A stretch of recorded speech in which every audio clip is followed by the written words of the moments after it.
আপনারা কি content creation শুরু করতে চান? একটা ভালো মাইক্রোফোন খুঁজতেছেন? তাহলে এই মাইক্রোফোনটা নিতে পারেন। SX21 একটি ভালো লেভেলের মাইক্রোফোন। এটা আপনারা কাটা দারাজ বিভিন্ন অনলাইন প্ল্যাটফর্মে পাবেন। আপনারা এটা অর্ডার করে নিতে পারেন। একটা ভালো লেভেলের একটি মাইক্রোফোন। আমি এটা কাটার থেকে নিয়ে আসলাম আজকেই। এই মাইক্রোফোন দিয়ে এখন রেকর্ড করতেছি। আপনারা সাউন্ড কোয়ালিটি শুনতে পাচ্ছেন, অনেক ভালো লেভেলের সাউন্ড কোয়ালিটি। এই মাইক্রোফোনটায় আপনারা 3টি মোডে ভিডিও করতে পারবেন।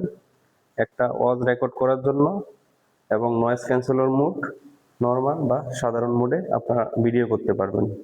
এটাই 2টা মাইক্রোফোন থাকায় আপনারা 2জনে একসাথে কথা বলতে পারবেন, রেকর্ড করতে পারবেন, একজন আরেকজনের ইন্টারভিউ নিতে পারবেন। এই মাইক্রোফোনটি একবার চার্জ করলে 6 থেকে 8 ঘন্টা ব্যাকআপ পাবেন। চার্জার কেস থাকা সত্ত্বেও এটার ভিতরে রেখে চার্জ দিতে পারবেন এবং এটা একটা টাইপ সি, যে মোবাইলগুলোতে টাইপ সি সাপোর্ট করে এগুলো ব্যবহার করতে পারবেন এবং আইফোনে ব্যবহার করতে পারবেন। ভিডিওটা ভালো লাগলে অবশ্যই আমার চ্যানেলটা সাবস্ক্রাইব করে দিবেন এবং পাশে থাকবেন। ধন্যবাদ। আসসালামু আলাইকুম।